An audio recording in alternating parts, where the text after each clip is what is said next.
ini sebelah pojok kiri bawah, di sini gambar lampu merahnya. Dan itu akan menjadi bobot tambahan untuk si KA untuk belajar. Jadi secara nggak langsung, ya kita membantu ya para pengembang AI untuk melatih model KA-nya menjadi lebih baik dalam mengenali objek. Ya, jadi itu yang nanti sebenarnya menjadi mesin di dalam AI dan membuat gambar.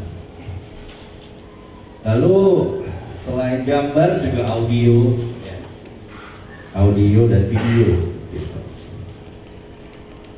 Ya, ini memang model yang dikembangkan setelah teks, gitu. Setelah teks, gambar, lalu masuk audio dan video. Video itu terutama ya ngambilnya itu dari gambar juga, gitu. Jadi membentuk sebuah animasi sebenarnya. Gitu.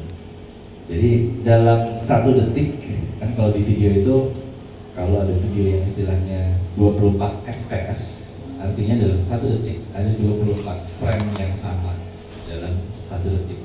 Gitu.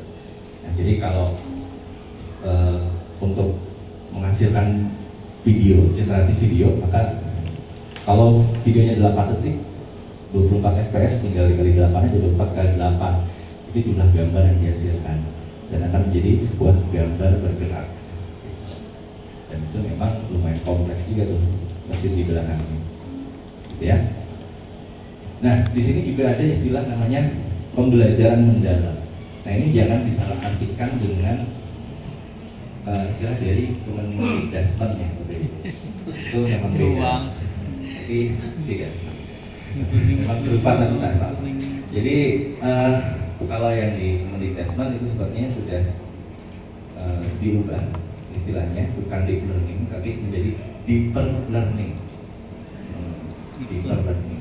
Tapi kalau deep learning ini adalah sebuah infrastruktur mesin di belakang KA generatif ini, gitu. Jadi menggunakan cara berpikirnya otak manusia, gitu. Memang ini cukup hidden box lah di sini di dalam ini, gitu. Jadi modelnya itu deep learning namanya, Bapak Ibu. Ini memang perlu dibedakan ya. Oke. Nah, lalu bagaimana kita berinteraksi dengan AI ini atau dengan KA ini, gitu ya. Nah, kemarin saya lihat Bapak Ibu mungkin juga sudah memanfaatkan ya menyelesaikan tagihan-tagihan LK, gitu ya, menggunakan KA, menggunakan chatbot. Gitu. Nah, ini memang sudah teori, gitu ya. Dan dari teori ini sebenarnya tergantung kreativitas kita, nggak semuanya harus semua kita pakai, gitu. Tapi ini hanya sebagai guideline. Saya pun juga nggak hafal, gitu. Ini ya berdasarkan intuisi aja, gitu ya. Pada saat saya baru nyoba juga, ya seperti ngobrol aja, gitu, ngobrol sama konsultan, gitu. Konsultan atau anak magang. Tergantung nanti. Jadi si AI itu, si KA itu sebenarnya hanya akan menyesuaikan sesuai dengan input dari kita sendiri, gitu. Nah, tapi di sini memang clue-nya kita perlu atur konteksnya, gitu. Konteksnya kita mau ngapain, tujuannya, gitu. Ya. Jadi topiknya apa dulu nih. Lalu nanti kita berikan instruksi yang spesifik. Gitu. Nah, format. Kan ini kebantu banget sih ya. Jadi kalau misalnya mau buat soal pilihan ganda, gitu, buatkan soal pilihan ganda dalam 20 butir soal, gitu ya. Lalu sertakan dengan jawaban dan buat pilihan dari A sampai E misalnya, gitu. Dan buat dalam satu pertanyaan sertakan dua pertanyaan yang jawabannya itu lebih dari satu. Itu bisa spesifik seperti itu, Bapak Ibu. Misalnya kalau membuat soal, gitu ya. atau yang biasa saya terapkan itu kalau buat soal ya, dibenturkan dengan taksonomi Bloom misalnya. Ya, taksonomi Bloom itu kan ada 6 ya. Nah, jadi levelnya itu nanti bisa kita set up gitu, dari yang paling basic ya sampai ke terakhir mengaplikasikan ya itu. Nah, itu. Jadi nanti untuk soalnya itu dari yang paling singkat sampai bentuk soal cerita gitu. Nah, itu bisa dihasilkan sesuai dengan format output yang kita masukkan. Dan format output ini nanti bisa kita berikan dalam bentuk dokumen. Jadi kita berikan contoh, ya.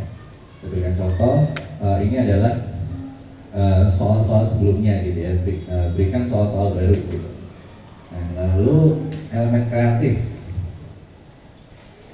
ini juga bisa kita tambahkan.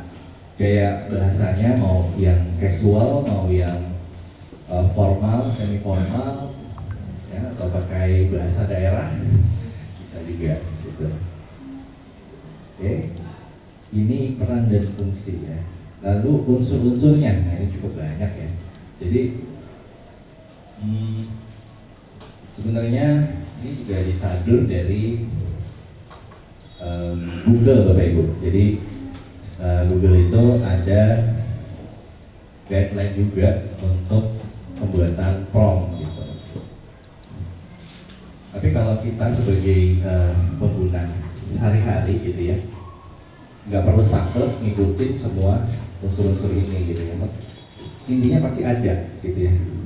Mau bagaimanapun setiap request yang kita berikan ke KA gitu ya, pasti ada salah satu dari unsur ini. Yang mana Bapak Ibu? Kira-kira. Seminimal-minimalnya pasti ada satu unsur yang kita terapkan. Baik instruksi, betul. Kita pasti minta ya, kita pasti nyuruh kan. Gak mungkin kita cuma halo ChatGPT, terima kasih. Ya. Pasti balas. Nah, ini ada hal yang menarik Pak mengenai itu. Jadi Sam Altman, foundernya ChatGPT, itu dia sempat nge-tweet kalau dalam setahun orang Indonesia itu bisa ratusan ribu kali mengucapkan terima kasih kita begitu. Dan itu makan sumber daya yang luar biasa juga. Jadi bisa ngidupin listrik Amerika selama 1 bulan Pak. Untuk menjawab terima kasih. Jadi apakah itu hal yang baik atau tidak? Ya itu diserahkan ke jadi salah menggunakan gitu. Tapi ya sebenarnya itu udah jadi kebiasaan kita kan gitu. Jadi ya sah-sah aja gitu. Ya itu juga gratis kok gitu kan. Ya kan. Saya juga sering kok setiap ini saya pakai kata tolong gitu. Tolong bahkan bla bla bla gitu. Dan seterusnya. Nah jadi itu selalu ya pasti ada instruksi gitu. Kemudian konteks, background kita. Jadi ini biasanya kalau kita terapkan, kalau kita punya goals, kita mau buat ini buat, kita mau butuh output ini buat apa, gitu. Ya dan lain sebagainya. Peran ini juga sering banget dipakai. Anda adalah seorang data analis, Anda adalah seorang lawyer, Anda adalah seorang dokter. Tapi itu sebenarnya sudah lewat trik-trik seperti itu.